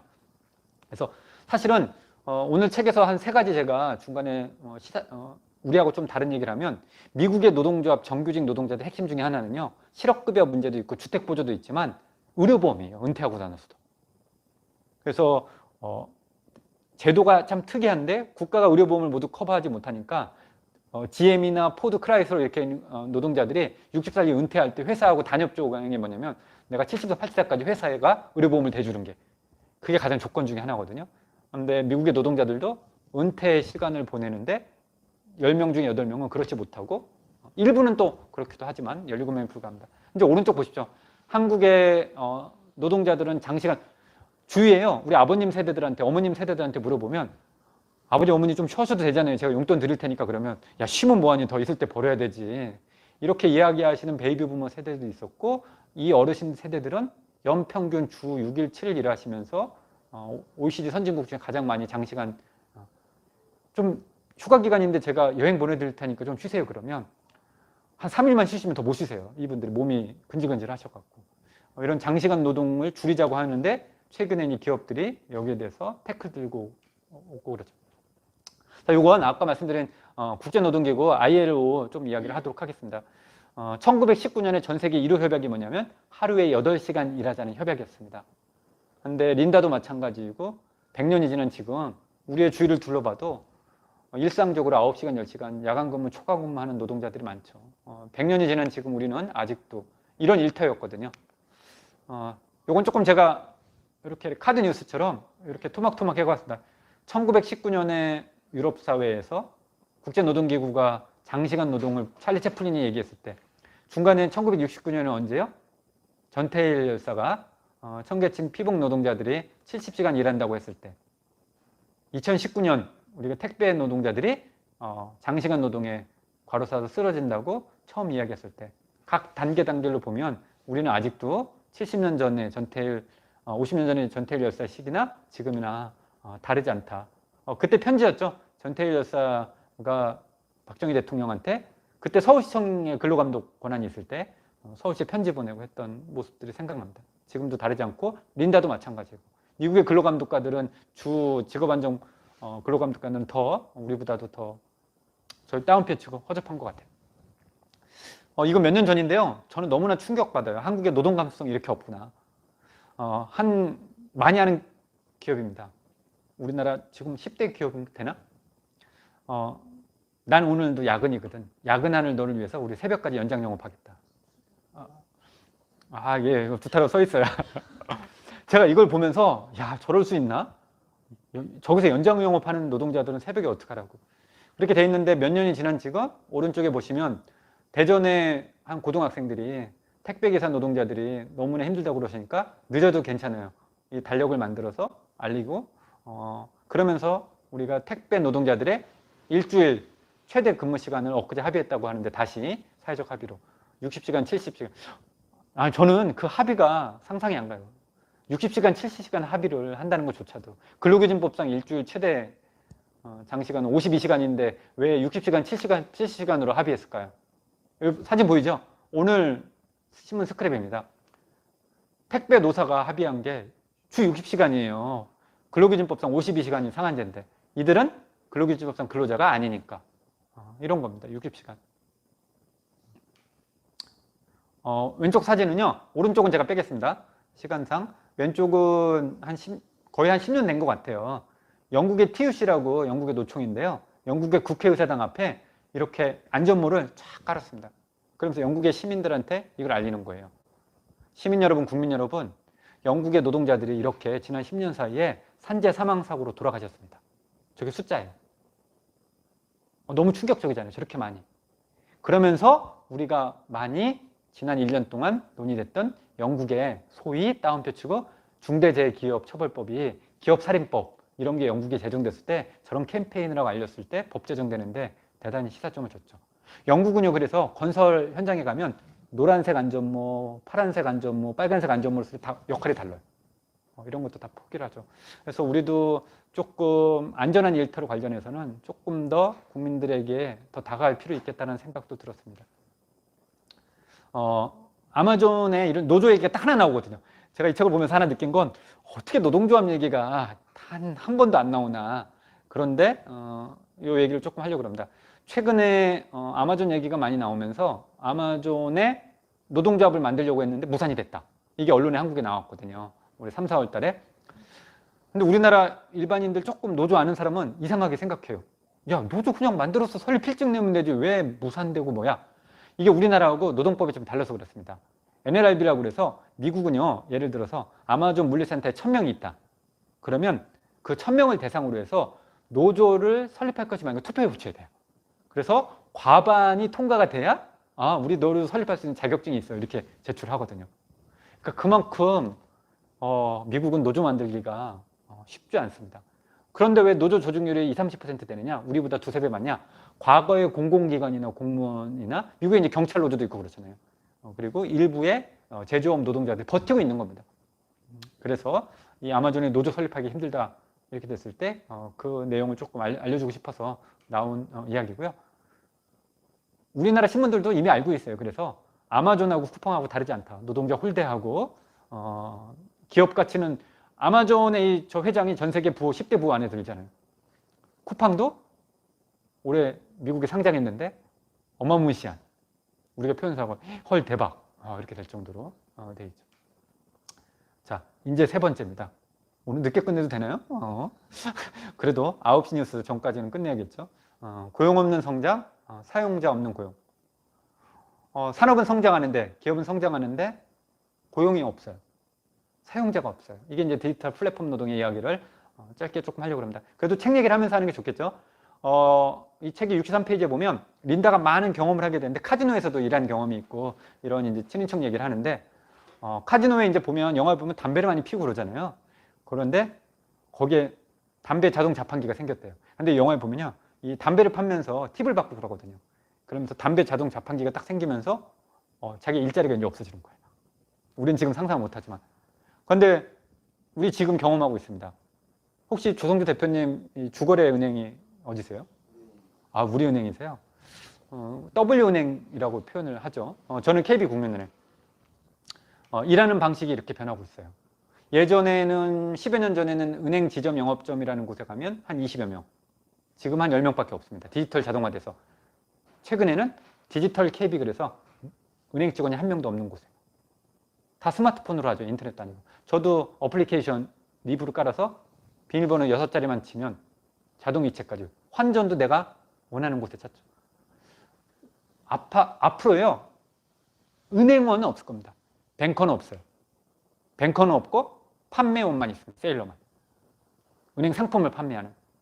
20년 전의 은행원의 역할과 지금의 역할도 다르고, 자동화 디지털되고 한국의 노동자들이 빠르게 금융 핀테크 자동화되면서 우리나라 금융 노동자들은 많이 없어집니다. 최근에 부산 지역에 A병원에 갔더니요, 약사가 없어질 것 같아요.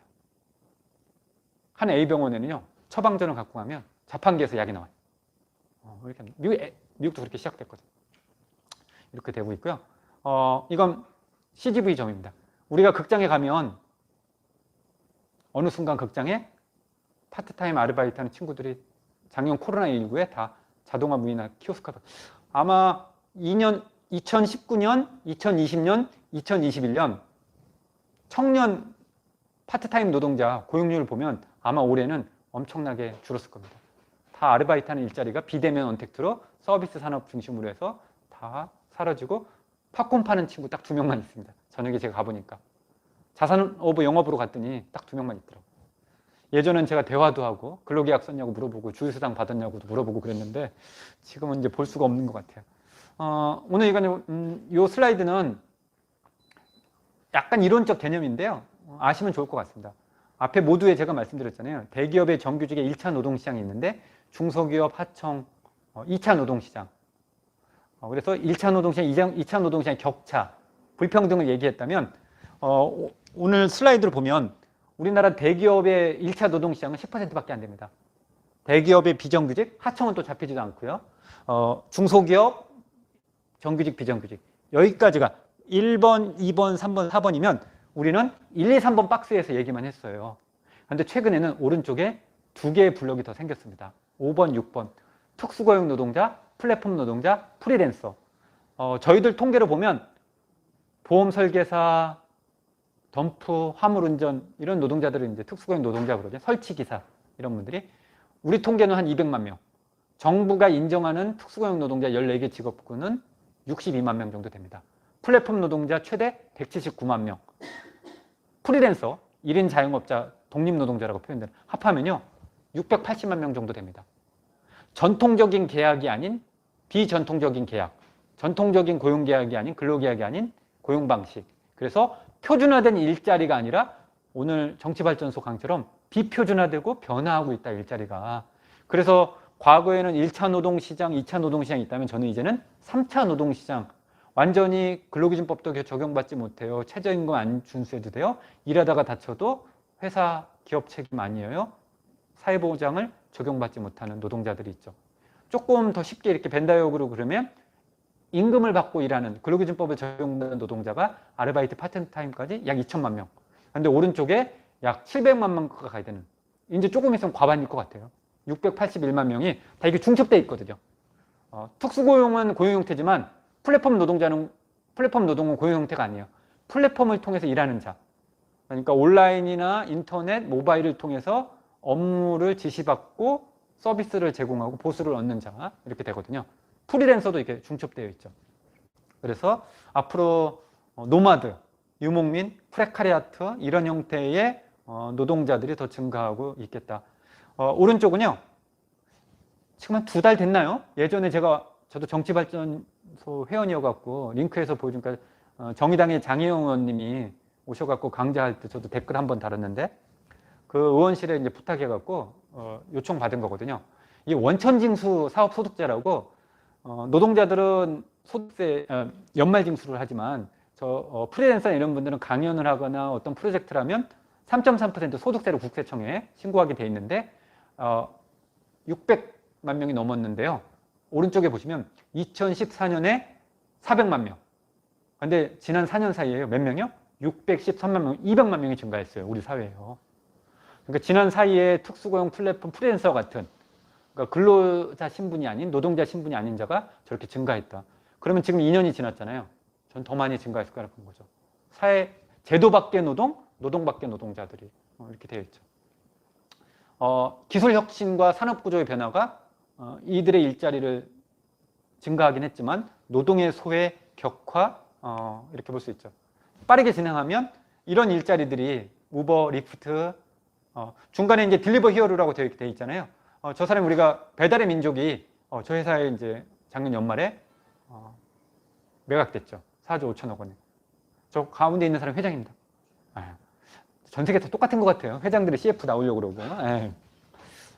배달의 민족 카카오들이 다 대리주부에서 일하는 사람들도 이렇게 되어 있습니다. 오늘 제가 이제 4번째 영화입니다. 제가 좋아하는 영화 배우 덴젤 워싱턴이라는 영화 배우가 나오는 더 이퀄라이저 2가 있습니다. 안 보셨죠? 둘 다? 보셨어요? 거기 보면요. 재미난 딱 보죠. 전 직업병이 걸려가지고 딱 보자마자 저거지. 그 영화에 보면요. 초중반에 리프트 기사로 나오거든요. 덴젤 워싱턴 영화 배우가. 자기 손님, 클라이언트, 고객이 조폭 같은 놈이었거든요. 근데 막 이렇게 두드려 팬 다음에 스마트폰 내놓으라고 그래요. 너 나 이용했으니까 여기에 별점 5점 줘.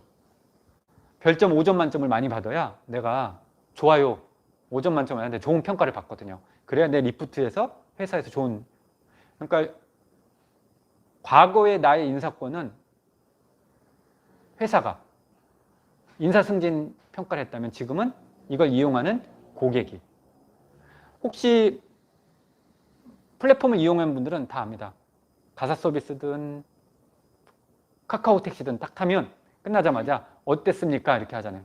거기에 부정적인 평가를 5점 만점의 별점 좋아요 중에 1개를 많이 눌렀으면, 제가 특정 회사를 말씀 못 드리겠지만 A 회사는 이 별 1개를 3번 이상 받으면 그 플랫폼 회원이 말소시킵니다.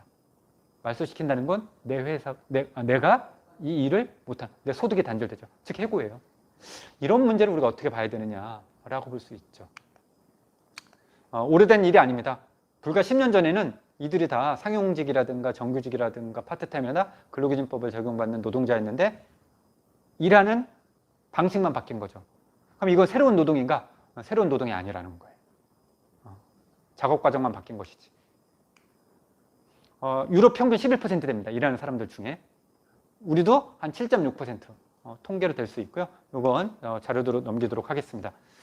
그래서 이렇게 왼쪽에 있는 것처럼 정규직이나 계약직 파트타임 근로기준법을 적용받는 노동자들은 소수에 불과하고 앞으로 플랫폼 노동자, 제로아우라고 하는 미안해요 리키에서 남편은 택배 그리고 부인은 가사 서비스 전화 받고 가잖아요. 딱 그날 급하다니까요. 이걸 제로아우 노동자. 근로계약에 내가 몇 시간 일한다고 표현하지 않고 그때그때 일하는 사람들, 무급가족 종사자, 프리랜서 이런 사람들이 우리 사회에 앞으로 다수가 될 것이다.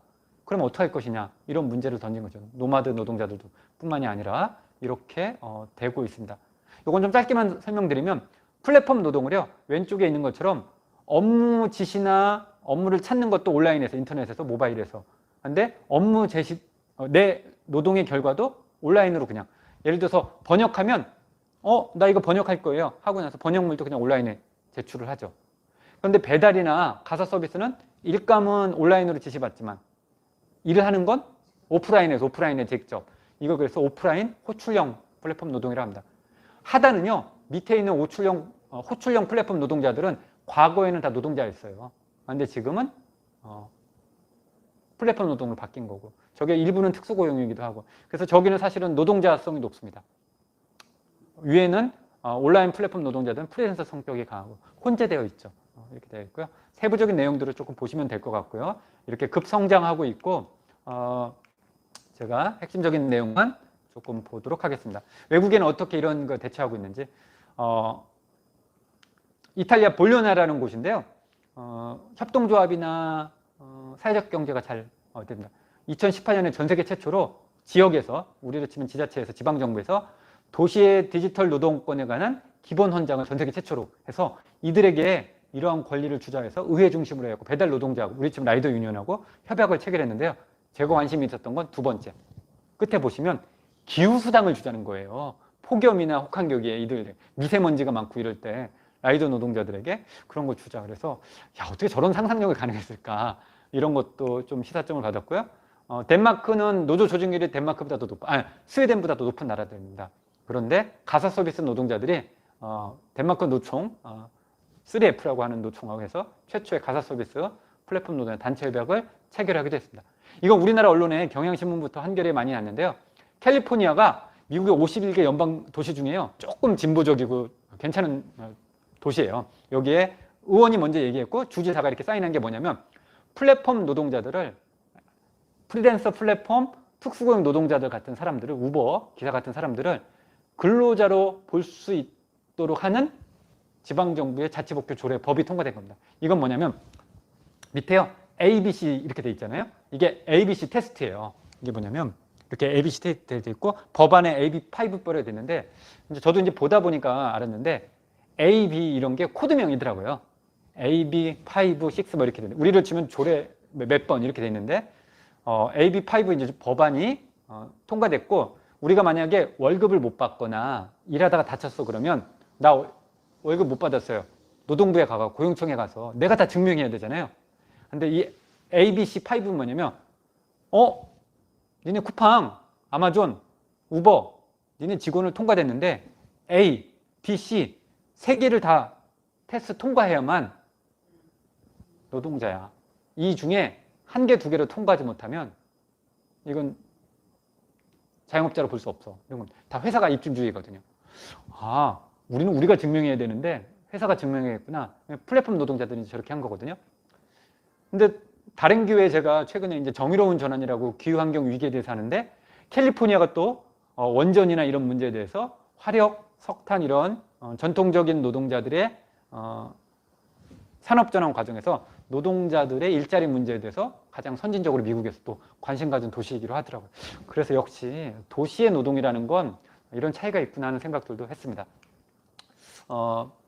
우버 노동자들이 직접 고용했으면 이렇게 비용을 많이 부담했을 건데 자영업자 지위로 이렇게 했기 때문에 이 비용이 절약된다 이렇게 합니다. 최근에 쿠팡이 배달 파트너에게도 산재보험을 적용하겠습니다. 그래갖고 자기들은 되게 자랑스럽게 이렇게 홈페이지에 올려 있는데 딱 보십시오. 배달 파트너라고 그러잖아요. 이게 미안해 리키에서 그 리키가 대화하는 거하고 똑같이 파트너라고 이야기를 하고 있고, 여러 신문에 우리나라 언론에서도 이렇게 플랫폼 노동자들이 이야기되고 있다. 거의 이제 마무리 과정인데요. 2년 전에 국제노동기구 ILO가 100년을 맞아서 100주년 기념 보고서가 나왔습니다. 더 나은 일의 미래. 지난 100년을 공장이라는 산업화 초기의 틀을 기점으로 해서 우리가 법을 만들고 정책을 만들고 사회적 논의를 했는데, 앞으로의 100년은 디지털화된 노동, 프리랜서, 플랫폼 노동과 같은 노동이 더 증가할 것이고 새로운 정책적 상상력이 필요하다라고 그러면서 더 나은 일의 미래라고 제시를 했고 10가지 의제가 있긴 합니다. 다 말씀드리는 없지만, 그래서 그런 기초를 통해서 전 세계 국가에서 노동 정책을 모색하고 있는 상황이고 우리나라도 지금 쟁점이 되고 있는 것 같습니다. 예, 제가 오늘 거의 2시간 가까이 꽤 많은 시간 노마드랜드 라는 주제로 우리의 노동은 어떻게 변하고 있나 이렇게 좀 제가 알고 있는 내용을 좀 공유 드렸고요. 혹시 유튜브에서 질의응답이 있거나 있으면 받고 또 제가 더 말씀드리도록 하겠습니다.